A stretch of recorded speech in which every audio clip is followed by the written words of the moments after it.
पन्नगे च सुरेन्द्रे च कौशिके पाद संस्पृशि निर्विशेष मनस्काय श्री वीरस्वामिने नमः। आर्हत वाङ्मय में कहा गया है, जहाँ लाहो तहा लोहो, लाहा लोहो पवड्ढई, दो मास कयम कज्जम कोडी एविन निठ्ठियम। आदमी के भीतर दसम गुणस्थान तक लोभ कषाय विद्यमान रहता है।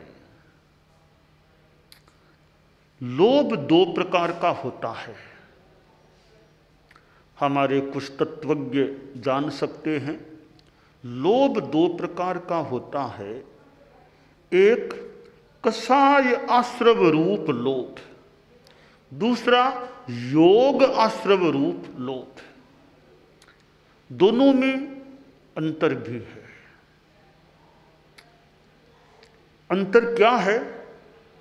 जैसे एक मकान है, एक मकान का नींव के अंदर का हिस्सा, एक ऊपरी भाग है। तो नींव के अंदर भी तो मकान का अस्तित्व है, ऊपर भी है।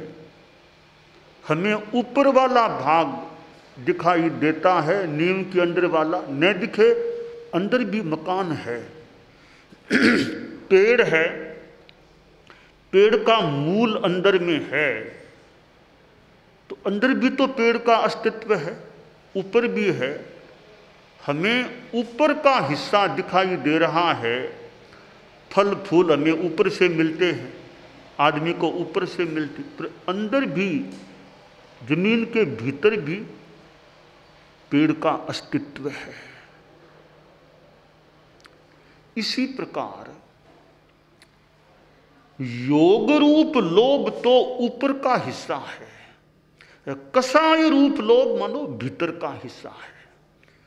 कषाय रूप लोभ इतना पकड़ में न भी आए, पर कषाय रूप है तभी योग रूप है, वरना तो योग रूप लोभ भी नहीं हो सकता। पेड़ का मूल है अंदर, तब ऊपर का पेड़ है, वरना ऊपर का पेड़ भी कैसे क्या कितना टिके। मकान की नींव अंदर है तब यह मकान टिका हुआ है, वरना मकान का टिकना भी मुश्किल हो जाए। तो यूं मानना चाहिए, योग रूप लोभ है, उसको टिकाने वाला कषाय रूप लोभ होता है। मैं सैद्धांतिक तात्विक बात बताऊं, कषाय रूप लोभ का अस्तित्व 10वें गुणस्थान तक है, और यूं तो 11वें गुणस्थान में भी कषाय उपशांत रूप में भीतर में, वहां तो लोभ क्या और भी कषाय रहती है। परंतु 10वें गुणस्थान तक तो आगे जो क्षीण मोहनीय बनने वाला है, उसके भी कषाय, कौन सा कषाय? लोभ कषाय। बाकी कषाय 10वें गुणस्थान में नहीं रहता, जो क्षीण मोह बनने वाला है आगे श्रृंखला में। न क्रोध है, न मान है, न माया, 10वें गुणस्थान में नहीं है। 9वें गुणस्थान तक इनका अस्तित्व, आगे नहीं है। 9वें के बाद अस्तित्व नहीं है क्रोध मान माया का। परंतु लोभ ऐसा कषाय है कि वह 10वें गुणस्थान तक रह जाता है। सूक्ष्म संप्राय, यह सूक्ष्म संप्राय क्या? वो सूक्ष्म रूप में वो संप्राय, वो कषाय, वो लोभ के रूप में है। यानी गुस्सा, अहंकार, माया, इनसे भी ज्यादा थोड़ा बाद तक रहने वाला लोभ होता है। लोभ राग का प्रकार है। चार कसाय में क्रोध और मान तो द्वेष के भेद हैं, माया और लोभ राग के भेद हैं। तो लोभ है वो राग का हिस्सा होता है। देखिए, द्वेष भीतर में है तो राग अवश्य है, यह नियम है। परंतु राग भीतर में है तो द्वेष हो अथवा न हो, यह भजना है, नियमा भजना। कि द्वेष है तो राग का होना निश्चित है भीतर में। तो राग है तो द्वेष हो अथवा न हो, विकल्प है, वहां भजना है। तो लोभ रूपी राग 10वें गुणस्थान में है, पर द्वेष का अस्तित्व फिर नहीं रहता है। रागरी रस पिछाणो, यह राग भाव का रहस्य है कि बिना द्वेष के भी राग रह सकता है। शास्त्रकार ने जो बात बताई है, एक व्यावहारिक बात भी है कि जैसे जैसे लाभ बढ़ता है, लोभ भी बढ़ता है या बढ़ सकता है, मान लें जो भी। कसाय रूप लोभ की बात मैंने कही, वो तो 10वें गुणस्थान तक है। तो प्रश्न होगा कि लोभ का जो दूसरा प्रकार बताया गया अभी, योग रूप कसाय, वो कौन से गुणस्थान तक है? तो योग रूप कसाय 6ठे गुणस्थान के बाद नहीं रहता, बस उसकी अंतिम सीमा, अंतिम गुणस्थान 6ठा है। 6ठे के बाद 7वां, 8वां, 9वां, 10वां, आगे तो खैर बात ही नहीं है। 6ठे के बाद योग रूप लोभ कसाय नहीं रह सकता। प्रमाद आश्रव की बात भी बताऊं मैं। प्रमाद आश्रव अलग चीज है, प्रमाद योग रूप प्रमाद अलग चीज है। प्रमाद आश्रव तो 7वें गुणस्थान में नहीं रहता, 6ठे गुणस्थान तक प्रमाद आश्रव तो है ही है।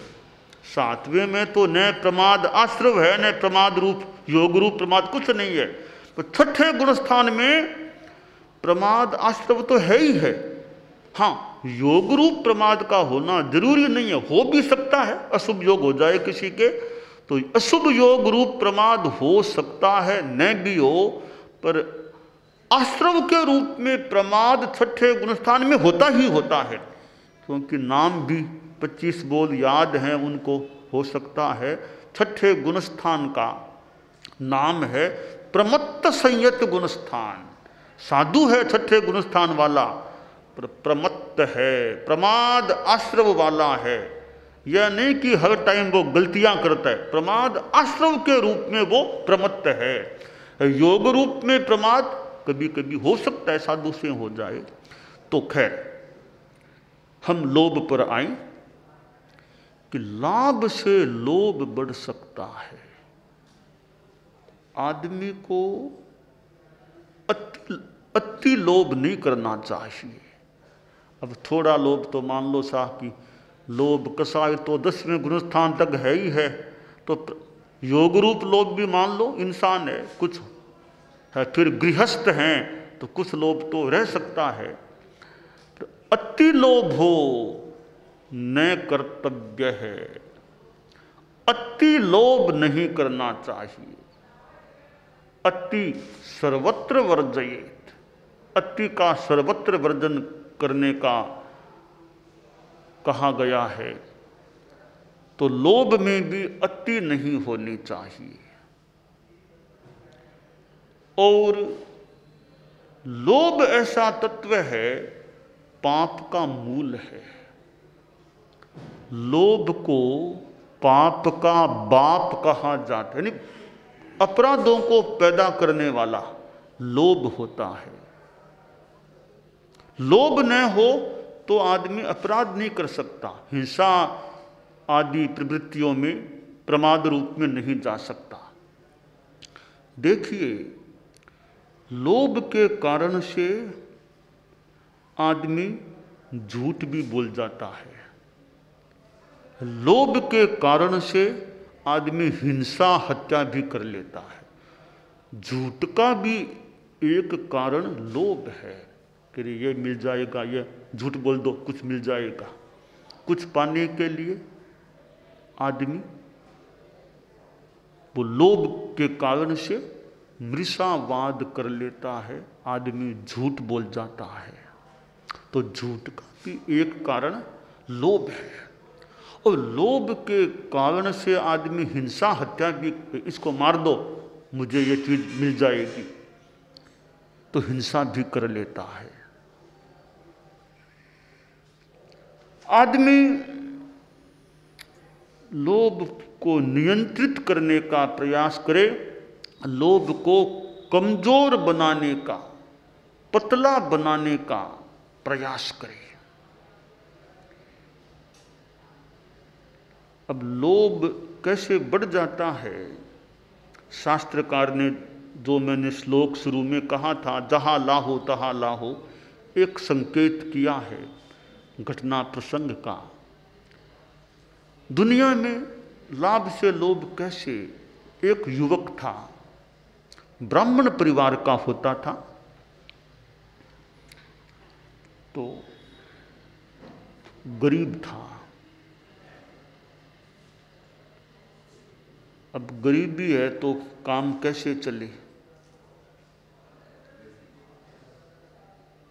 तो किसी ने कहा, अरे एक काम करो, तुम गरीब हो, आखिर परिवार को भी तो चलाना है ना, तुम तो ब्राह्मण के बेटे हो, और ब्राह्मण का अपना स्थान भी होता है, ब्राह्मण देवता। हमारे नगर में एक सेठ रहता है, वो बड़ा वैसे दानवीर है।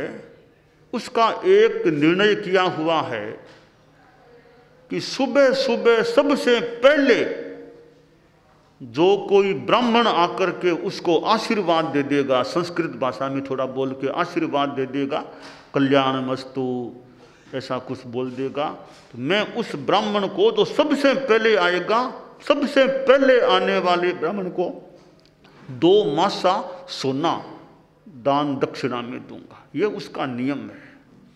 तो तुम ब्राह्मण के बेटे हो, जल्दी जाओ, सबसे पहले सेठ के वहाँ पहुँचो और सेठ को वो आशीर्वाद दे दो। इतना सा बोल देना, कल्याण मस्तु कल्याण मस्तु, बस इतने में सेठ आशीर्वाद मान लेगा, तुमको 2 मासा सोना मिल जाएगा। कि ठीक है, बहुत सरल उपाय है पैसा पाने का। अब वो रात को सोया। अब दिमाग में वो बात थी, जल्दी उठना, कहीं लेट न हो जाऊं, दूसरा कोई ब्राह्मण चला गया तो मुझे क्या मिलेगा, सबसे पहले मैं जाऊं। तो वो सो गया थार। रात को 1 बजे ही जाग गया, सोचा रे चलो चलो कहीं देरी न हो जाए। न घड़ी देखी न बात, उठा और भागा कि सबसे पहले मुझे पहुंचना है। सड़क पर दौड़ता जा रहा था। तो रात में जो नगर के आरक्षक लोग थे, नगर की रुखाली करने वाले, गश्त लगाने वाले, जैसे पुलिस लोग होते हैं, उन्होंने कहा ये रात को कौन दौड़ता जा रहा है, कोई अपराधी होना चाहिए। तो गश्त लगाने वाले पुलिस को पकड़ा, गिरफ्तार किया। कहाँ जाते हो? कि मैं तो वहाँ, क्या वहाँ, तुम लगता है चोर आदमी हो। बेचारे को एक कैद में डाल दिया कि सवेरे राजा के पास ले जाएंगे। अब सवेरा हुआ तब उसको वहाँ से लेकर के राजा के पास पेश किया गया, और राजा से कहा गया कि महाराज ये रात को चोर मिला है, अब जो भी कार्रवाई करनी है आप जानो, हमने तो आपके सामने हाजिर कर दिया है, हमारा काम संपन्न है, अब आपका काम है क्या करना। राजा ने उसको, युवक को देखा, उसके चेहरे को देखा। राजा थोड़ा चेहरे को देखकर अनुमान लगा लेता कि आदमी कैसा है। चेहरे को देखा तो लगा ये चोर तो नहीं होना चाहिए, कोई भला आदमी लगता है, बेचारा पकड़ में कैसे आ गया ये। तो राजा ने कहा रे क्या हुआ? कि बाप जी कुछ नहीं हुआ। तुम्हें पकड़ा गया है ना। बेचारा डरू फरूसा था और बोलने में थोड़ा संकोच कर रहा था। तो राजा ने और दूसरों को थोड़ा दूर कर दिया कि तुम अच्छी तरह शांति से बोलो, क्या बात है। उसको निकट बुलाया कि तुम चोर हो। कि बाप जी मैं कौन सा चोर हूँ, तो कैसे पकड़ में आए। कि बाप जी बात यह है कि मुझे तो किसी ने बताया था कि हमारे नगर में कोई सेठ साहब है, मैं ब्राह्मण का बेटा हूँ, कोई सबसे पहले ब्राह्मण पुत्र या ब्राह्मण जाकर के सेठ साहब को आशीर्वाद दे दे संस्कृत में बोल करके, तो सेठ साहब 2 मासा सोना उसको दक्षिणा में देते हैं। तो सोचा मैं गरीब हूँ तो सेठ साहब से कुछ मिल जाए। तो घड़ी घड़ी का ध्यान रहा नहीं, मैं तो भागा, जो ही जागा भागा। तो महाराज में तो इन्होंने मुझे पकड़ लिया। अब आप देख लो मैं कोई चोर नहीं हूँ। राजा को लगा लड़का लगता भला ही है। कि ठीक है तुम चोर नहीं हो, मानता हूँ तुम चोर नहीं हो। राजा ने सोचा बेचारा दौड़ा था तो कुछ पैसा सोना पाने के लिए कुछ तो मैं दे दूँ इसको, कुछ इसकी गरीबी दूर हो जाए। तो राजा में उदारता इतनी जागी, अपने आसपास कई लोग थे मंत्री वगैरह, अरे बोलो तुम्हें क्या चाहिए, तुम्हें जो चाहिए सो मांग लो, यथा संभव मैं दूंगा, जो चाहो सो मांग लो। बोला अंदाता सबसे पहले तो मुझे सोचने का समय दो, फिर मांगूंगा। कि सोच लो, वे हमारी वहाँ पीछे गार्डन है वाटिका, जाओ सोच लो, सोच के आ जाओ। तो अच्छी वाटिका थी, बगीचा, उसमें गया, थोड़ी देर बैठा कि भाई राजा ने कह दिया कि जो चाहो सो मांग लो, तो मैं 2 मासा से सोने से तो क्या होगा, 4 मासा सोना मांग लूँ तो कुछ काम हो जाए।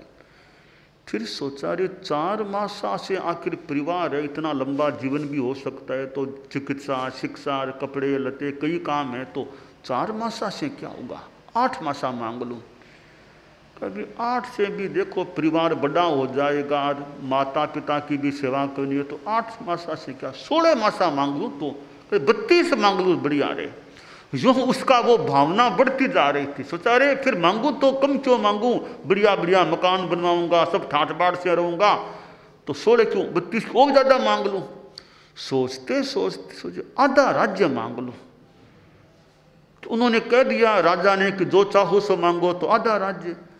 अरे आधा क्यों, पूरा ही राज्य मांग लूँ ना, राज्य पूरा ही मैं मांग लूँ, राजा मैं बन जाऊँगा। वाह, उनका तो वचन है यथासंभव दूंगा, तो मांग तो दूँ, तो पूरा राज्य मांग लूँ तो यहाँ का राजा तो मैं बन जाऊँगा, सारी सत्ता सारी संपत्ति मेरी हो जाएगी जो राज्य की है। यूँ सोच रहा था। अब सोचते सोचते लोभ बढ़ता जा रहा था, पर कोई क्षयोपम भाव जागा। पुण्य कर्म है ना, उदय भाव आगे बढ़े तो कहाँ से कहाँ आदमी लोभ आदि में चला जाए। कहीं कोई वो क्षयोपम भाव का योग आ जाए तो लोभ पर ब्रेक लग सकता है, लोभ कम भी हो सकता है। तो उदय भाव और क्षयोपम भाव में संघर्ष चलता है। कहीं कथई बलियो जीवो कथई दुनिया कमाई, कहीं उदय भाव बलवान बन जाए और कभी क्षयोपम भाव बलवान बन जाए।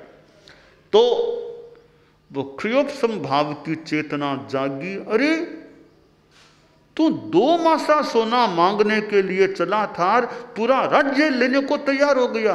ये क्या तुम्हारी लोभ की चेतना, धिक्कार है तुमको।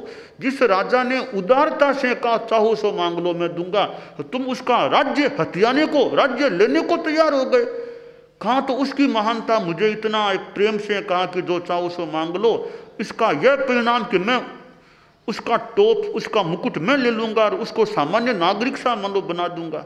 यह तुम्हारी वृत्ति है। अरे कहाँ लोभ में चला गया। वो क्षयोपम भाव आगे बढ़ते बढ़ते इतना बढ़ा कि मानो कल्याण की दिशा में आगे बढ़ गया। अब चलो राजा के पास मांग लो।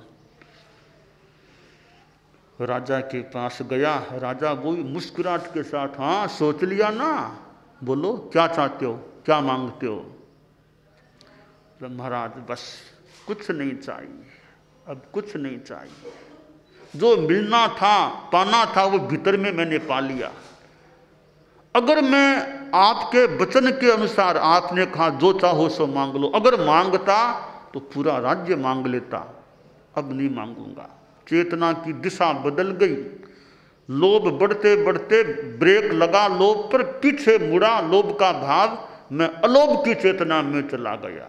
लोभम अलोभेण, लोभ को अलोभ से जीता जा सकता है। तो अब मैं कुछ नहीं मांगता, मुझे तो भीतर की संपदा मिल गई है। और कहा मैं तो अब साधु पुरुष हूँ, अब कुछ नहीं चाहिए। तो लोभ बढ़ता जाए तो 2 मासा की जगह पूरा राज्य मांगने की बात। लोभ की चेतना मुड़े तो पूरा राज्य मांगने से कुछ भी नहीं मांगने की बात। तो लोभ की चेतना को हम कमजोर करने का प्रयास करें, अलोभ की चेतना को पुष्ट करें, तो लोभ से तो बाहर की चीज भले मिल जाए, अलोभ की साधना से जो भीतर में मिलेगी वो बाहर भी नहीं मिल सकती। हम भीतर की संपदा को पाने की साधना करें, यह काम्य है।